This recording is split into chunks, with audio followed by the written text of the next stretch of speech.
ശങ്കുട്ടി ദാസ്, താങ്കൾ നേരത്തെ പി ശ്രീകുമാറിന്റെ ലേഖനം ഉദ്ധരിച്ചല്ലോ.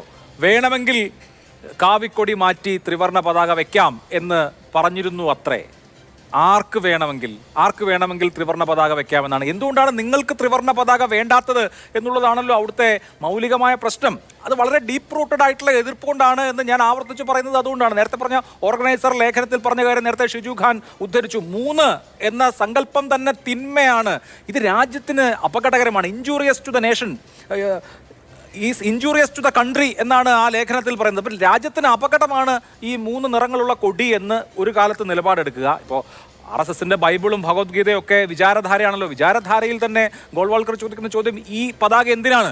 നമുക്ക് സ്വന്തമായിട്ടൊരു പതാകയില്ലേ? നമ്മുടെ ഈ പരമ്പരാഗത രാജ്യത്തിന്, ഇത്രയും പാരമ്പര്യമുള്ള ഒരു രാജ്യത്തിന് സ്വന്തമായ ഒരു സിമ്പലില്ലേ, സ്വന്തമായ ഒരു ഐഡന്റിറ്റി ഇല്ലേ എന്നൊക്കെയാണ്. അപ്പോൾ ഈ ഐഡിയോളജിക്കലായ എതിർപ്പ് മനസ്സിൽ കിടക്കുന്നതുകൊണ്ടാണല്ലോ വേണമെങ്കിൽ ഒരു അഡ്ജസ്റ്റ്മെന്റിന് വേണമെങ്കിൽ ത്രിവർണ്ണ പതാക വെക്കാം എന്ന് പറയുന്നത്.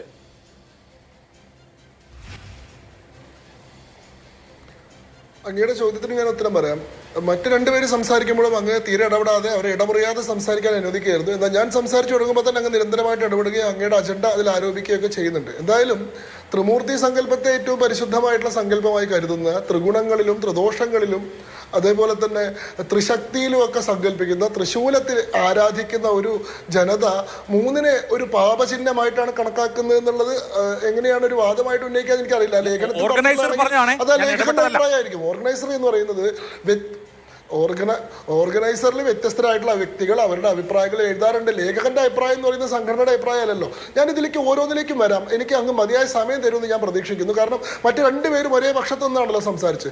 ഒന്ന്, കോൺസ്റ്റിറ്റ്യൂന്റ് അസംബ്ലി ഡിബേറ്റ്സിനെ പറ്റി പറയുമ്പോൾ 2 വാചകങ്ങൾ മാത്രം ഞാൻ വായിക്കാം. ഒന്ന്, doctor KS Radhakrishnan, though we state that the state shall not identify itself with any particular religion, it is not an irreligious or atheistic state എന്നാണ് അദ്ദേഹം പറയുന്നത്. It will respect all faiths and religions. നമ്മൾ മതേതര രാഷ്ട്രം എന്ന് പറയുമ്പോൾ മതമില്ലാത്ത രാഷ്ട്രമോ മതവിരുദ്ധമായിട്ടുള്ള രാഷ്ട്രമോ അല്ല, എല്ലാ മതങ്ങളെയും ബഹുമാനിക്കുന്ന രാഷ്ട്രമാണ്. രണ്ടാമത്തെ ഏറ്റവും പ്രധാനപ്പെട്ട കോൺസ്റ്റിറ്റ്യൂന്റ് അസംബ്ലിയിൽ തന്നെ രാജ്യത്തിന്റെ നേച്ചറിനെ സംബന്ധിച്ച ഡിബേറ്റിൽ ഡോക്ടർ KM മുൻഷി, നെഹ്റു മന്ത്രിസഭയിലെ മന്ത്രിയായിരുന്ന ഡോക്ടർ KM മുൻഷി പറയുന്നു, we are a people with a rich cultural heritage. Indian culture is Hindu culture in its broadest and most inclusive sense. നമ്മളൊരു സംസ്കാരമില്ലാത്ത ജനതയല്ല, നമുക്ക് സ്വന്തമായിട്ടുള്ളൊരു സംസ്കാരമുണ്ട്. ആ സംസ്കാരം ഏതാണ്? ഇത് രാജ്യത്തിന്റെ മൗലികമായിട്ടുള്ള ഹിന്ദു സംസ്കാരമാണ് നമ്മുടെ സംസ്കാരം എന്ന് ഡോക്ടർ KM മുൻഷി പറയുന്നുണ്ട്. ഈ പക്ഷങ്ങളെയൊക്കെ അംഗീകരിച്ചുകൊണ്ടാണ് നമ്മുടെ ഭരണഘടന നിലവിൽ വരുന്നത്. അതുകൊണ്ടാണ് ഭരണഘടനയുടെ 1ാമത്തെ അനുച്ഛേദം ഫസ്റ്റ് ആർട്ടിക്കിൾ പറയുന്നത്, India that is Bharat shall be A union of States എന്ന് പറയുന്നത്. ഇന്ത്യ, അതായത് ഭാരതം, ഈ സ്റ്റേറ്റുകളുടെ ഒരു യൂണിയൻ ആയിരിക്കുന്ന. അവിടെ ഭാരതം എന്ന് പറയുന്ന സങ്കല്പത്തെ തള്ളിക്കളയല്ല.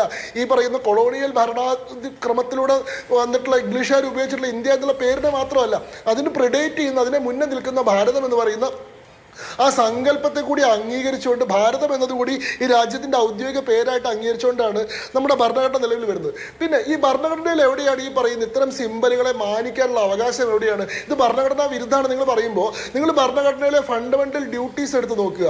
ആർട്ടിക്കിൾ 51A, ആ ഫണ്ടമെന്റൽ ഡ്യൂട്ടീസിലെ 2ാമത്തെ പ്രധാനപ്പെട്ട ഡ്യൂട്ടി ആയിട്ട് പറയുന്നത് to enrich and cherish the symbols that are associated with the freedom struggle of India എന്നുള്ളതാണ്.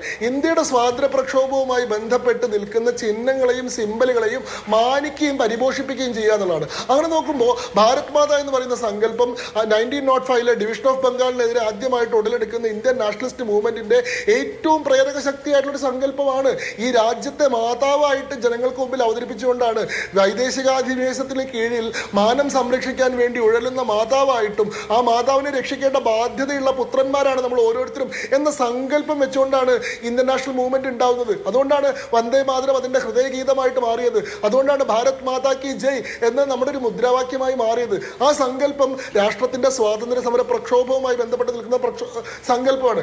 എന്നാൽ ഈ സങ്കല്പം ഉണ്ടാവുന്നത് ഈ പറയുന്ന 1904 അഭിനേന്ദ്രനാഥ് ടാഗോർ വരയ്ക്കുമ്പോഴല്ല. അതും നിങ്ങളുടെ തെറ്റായിട്ടുള്ളൊരു സങ്കല്പം മാത്രമാണ്. ബംഗാൾ മാതയാണ് പിന്നീട് ഭാരത് മാതയായത്.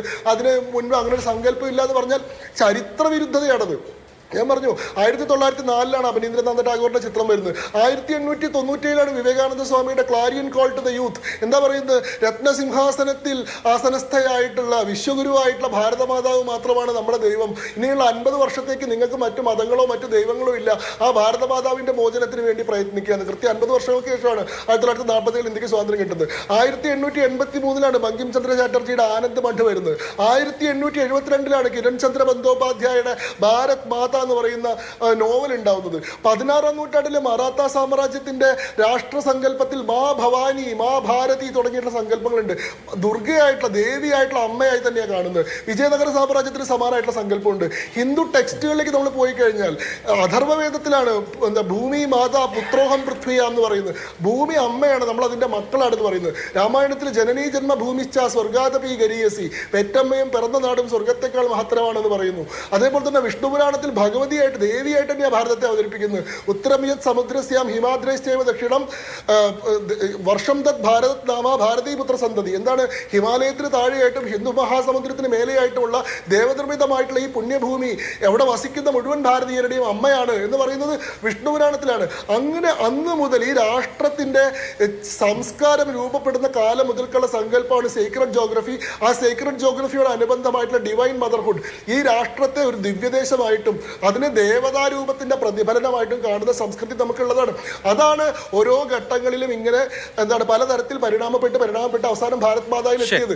ഭാരത് മാത എന്ന് പറയുന്നത് 1904 അവതരിപ്പിച്ചിട്ടുള്ള സങ്കല്പമാണെന്ന് പറയുന്നത് ചരിത്രവിരുദ്ധതയാണ്. ഞാൻ പറയുന്നത്, നമ്മൾ മതേതര രാഷ്ട്രമാണെന്ന് പറഞ്ഞാൽ ഈ രാഷ്ട്രത്തിന്റെ സംസ്കൃതിയെയും പൈതൃകത്തെയും പൂർണ്ണമായി നിഷേധിക്കുകയല്ല, ഈ രാഷ്ട്രത്തിന്റെ കൾച്ചറൽ എത്തോസിനെ, ഈ രാഷ്ട്രത്തിന്റെ സിവിലൈസേഷണൽ റൂട്ട്സിനെ നിഷേധിക്കുകയല്ല. ഇന്ത്യയുടെ പൊളിറ്റി ഹിന്ദു പൊളിറ്റിയാണ്. ഇതൊരു ഡെമോക്രാറ്റിക് സെക്യുലർ റിപ്പബ്ലിക് രാജ്യമാണ്, സമ്മതിച്ചു. പക്ഷെ അതിന്റെ പൊളിറ്റി അടിസ്ഥാനപരമായിട്ട് ഹിന്ദു പൊളിറ്റിയാണ്. അതുകൊണ്ടാണ് നമുക്ക് സംവിധാനം ഉണ്ടായത്, അതുകൊണ്ടാണ് നമുക്ക് സഭാ സമിതി പഞ്ചായത്തുകൾ ഉണ്ടായത്, അതുകൊണ്ടാണ് നമുക്ക് റൂൾ ഓഫ് ലോ എന്ന് പറയുന്ന ധർമ്മയുടെ സങ്കല്പം ഉണ്ടായത്. ധർമ്മത്തിന്റെ അടിസ്ഥാനത്തിൽ ഭരിക്കുക എന്ന് പറയുന്ന സങ്കല്പം നമുക്ക് ഉണ്ടായത്. ഈ പറയുന്ന നാഷണൽ മോട്ടോ മുതൽ നാഷണൽ സിംബൽ വരെ ഹിന്ദു സൂക്തങ്ങളിൽ നിന്നും ശ്ലോകങ്ങളിൽ നിന്ന് ഇൻസ്പയർഡ് ആയത്. ഇന്ത്യൻ ആർമിയുടെ എത്രയോ ബറ്റാലിയന്റെ വാർക്രൈ, ഇപ്പൊ JNK ലൈറ്റ് ഇൻഫൻട്രിയുടെ വാർക്രൈ എന്ന് പറയുന്നത് ഭാരത് മാതാ കി ജയ് എന്നുള്ളതാണ്. ഗോർഖ റെജിമെന്റിന്റെ കാളി മാതാ കി ജയ് എന്നുള്ളതാണ്. ഗർവാൽ റെജിമെന്റിന്റെ അങ്ങനെയുള്ള എത്രയോ റെജിമെന്റ്, ഇപ്പൊ നമ്മുടെ ബ്രഹ്മോസ് റെജിമെന്റിന്റെ എടുത്തു കഴിഞ്ഞാൽ സ്വാമിയെ ശരണോയ്യപ്പ എന്നുള്ളതാണ്. ഇതിനൊന്നും ഒരു മതത്തിന്റെ സിംബലാണ്, അതുകൊണ്ട് മാറ്റി നിർത്തേണ്ടതാണ് നമ്മൾ സങ്കല്പിച്ചിട്ടില്ല. ഇത് ഈ രാജ്യത്തിന്റെ പരിണാമത്തിന്റെ, ഈ രാജ്യത്തിന്റെ സംസ്കൃതിയുടെ വികാസത്തിന്റെ ഘട്ടത്തിലെ നിർണായകമായിട്ടുള്ള സ്വാധീനങ്ങളാണ്. അവയെ കൂടി ചേർത്ത് പിടിക്കുന്ന സാംസ്കാരിക രാഷ്ട്രമായി മാറുന്നത് എന്നത് മനസ്സിലാക്കണം. ഇവിടെ എന്താ ഞാൻ മറ്റുള്ളവരെക്കാൾ കൂടുതൽ സമയം ശങ്കുവിന് തന്നു. ഈ ഭാരത് മാതാ സങ്കല്പത്തിന് ഭരണഘടന കംപ്ലീറ്റ് ചെയ്തോളൂ. ഭരണഘടനാപരമായിട്ട് എന്തെങ്കിലും പ്രസക്തി ഉണ്ടോ എന്ന് ചോദിച്ചു കഴിഞ്ഞാൽ ഒരു വാചകം കൂടി ഞാൻ പറയാം. 2021 22 എന്ന് ഓർമ്മയില്ല, തമിഴ്നാട്ടിലുള്ള BJP ഓഫീസിലുള്ള ഭാരത് മാതാ ചിത്രങ്ങൾ മുഴുവൻ DMKയുടെ സർക്കാർ പിടിച്ചെടുത്തിട്ടുള്ള ഒരു സംഭവം ഉണ്ടായിരുന്നു. അങ്ങേക്ക് ഓർമ്മയുണ്ടോ എന്നറിയില്ല, പഴയ പത്രങ്ങൾ പരിശോധിച്ചാൽ കിട്ടും. അതായത് വിഭജനകരമായിട്ടുള്ള അശാന്തി ഉണ്ടാക്കുന്ന, സംഘർഷത്തിന് കാരണമാവുന്ന ചിത്രങ്ങളോ പ്രതിമകളോ ഒന്നും എവിടെയും സ്ഥാപിക്കാൻ പാടില്ല എന്നൊരു വിജ്ഞാപനം ഇറക്കി. ആ വിജ്ഞാപനത്തിന്റെ ഭാഗമായിട്ട് ഭാരത് മാതാ ചിത്രങ്ങൾ അത്തരത്തിൽ അശാന്തി സൃഷ്ടിക്കുന്നതാണെന്ന് പറഞ്ഞ് BJP ഓഫീസുകളിൽ പോയി ഭാരത് മാതാ ചിത്രങ്ങൾ എടുത്തു കളയുകയും പല സ്ഥലത്തും സ്ഥാപിച്ച ഭാരത് മാതാ ചിത്രങ്ങൾ മാറ്റുകയും ചെയ്തു. ഇതിനെതിരെ തമിഴ്നാട് ഹൈക്കോടതിയിൽ മധുര ബെഞ്ചിന് മുമ്പിൽ ഒരു ഹർജി ഉണ്ടായി. അന്ന് മധുര ബെഞ്ച് പറഞ്ഞത് ഭാരത് മാതയെ ആദരിക്കുന്നത് ഈ രാഷ്ട്രത്തിന്റെ പൈതൃകത്തോടും പാരമ്പര്യത്തോടുമുള്ള നമ്മുടെ സമർപ്പണ ബുദ്ധി പ്രദർശിപ്പിക്കുന്നതിന്റെ ഭാഗമാണ്, ആത്മാഭിമാനത്തിന്റെ പ്രദർശനമാണ്.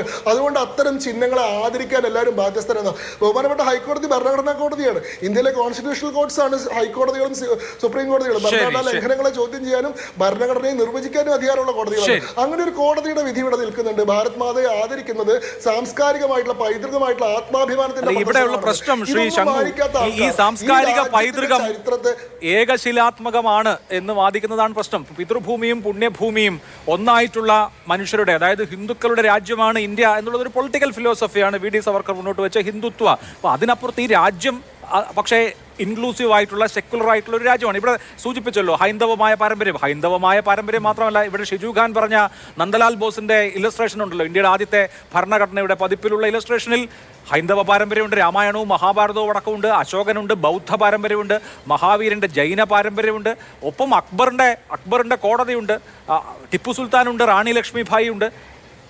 എല്ലാ ഇന്ത്യയുടെ സംസ്കാരവും ചരിത്രവുമായി ബന്ധപ്പെട്ട എല്ലാത്തിനെയും ഉൾച്ചേർന്ന ഒരു വലിയ പാരമ്പര്യമാണ് ഇന്ത്യയുടെ, ഭാരതത്തിന്റെ പാരമ്പര്യം എന്ന് പറയുന്നത്. അത് ഹൈന്ദവമാണ്, ഹൈന്ദവേതരമായ എല്ലാം ഫോറിൻ എലിമെന്റ്സ് ആണ് എന്ന്. ഇപ്പോൾ ഫോറിൻ എലിമെന്റ്സ് എന്നുള്ള വാക്ക് ഗോൾവാൾക്കർ അദ്ദേഹത്തിന്റെ വി ഓർ അവർ നേഷൻഹുഡിൽ ഉപയോഗിക്കുന്നുണ്ട്.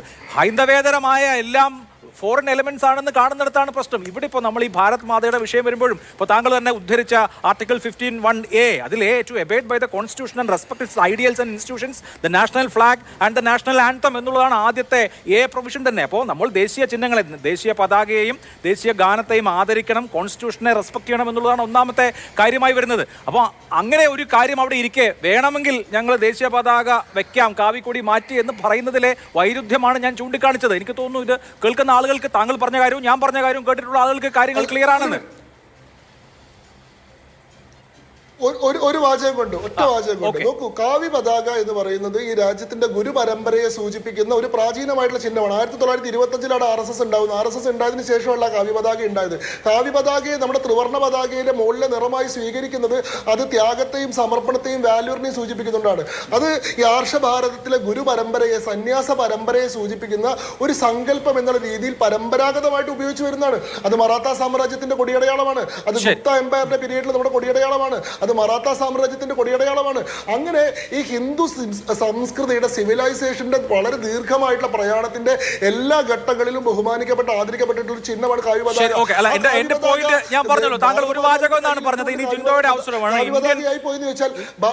ഇന്ത്യയുടെ ചരിത്രവും ഇന്ത്യയുടെ പൈതൃകവും പ്ലൂറലാണ് എന്നുള്ളതാണ് എന്റെ പോയിന്റ്. ആ പ്ലൂറലിസത്തെ റിഫ്ലക്ട് ചെയ്യുന്നതാണ് നമ്മുടെ കോൺസ്റ്റിറ്റ്യൂഷൻ. ആ പ്ലൂറലിസത്തെ ബഹുമാനിക്കുന്നതാണ് നമ്മുടെ രാഷ്ട്രസങ്കല്പം എന്നുള്ളതാണ് എന്റെ പോയിന്റ്. താങ്കൾ പറഞ്ഞാൽ വിശദമായി പറഞ്ഞു. ഇനി ജിൻഡോ ജോണിന്റെ അവസരം. ശ്രീ ജിൻഡോ, ഇവിടെ ഇപ്പോൾ ഈ ഡിബേറ്റ് പെട്ടെന്ന് ഒറ്റ വാചകത്തിൽ അവസാനിപ്പിക്കണം.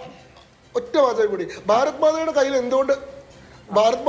എന്തുകൊണ്ട് ത്രിവർണ്ണ പതാക ഉണ്ടായില്ല, കാവ്യ പതാകയായി എന്നുള്ളതാണ് ചോദ്യമെങ്കിൽ, ഭാരത് മാത എന്നുള്ള കൺസെപ്റ്റ് ഉടലെടുക്കുന്ന കാലത്ത് ത്രിവർണ്ണ പതാക ഉണ്ടായിട്ടില്ല. ത്രിവർണ്ണ പതാക ഉണ്ടാവുന്ന 1931 മാത്രമാണ്. അതിനും മുൻപേ ഉള്ളതാണ് ഭാരത് മാതാ സങ്കല്പം. അതുകൊണ്ട് സ്വാഭാവികമായിട്ട് ആ കയ്യിലുള്ള ചിഹ്നം ഭാരതത്തിന്റെ പ്രാചീനമായിട്ടുള്ള ഗുരുപരമ്പരയുടെ ചിഹ്നമായി പോയി.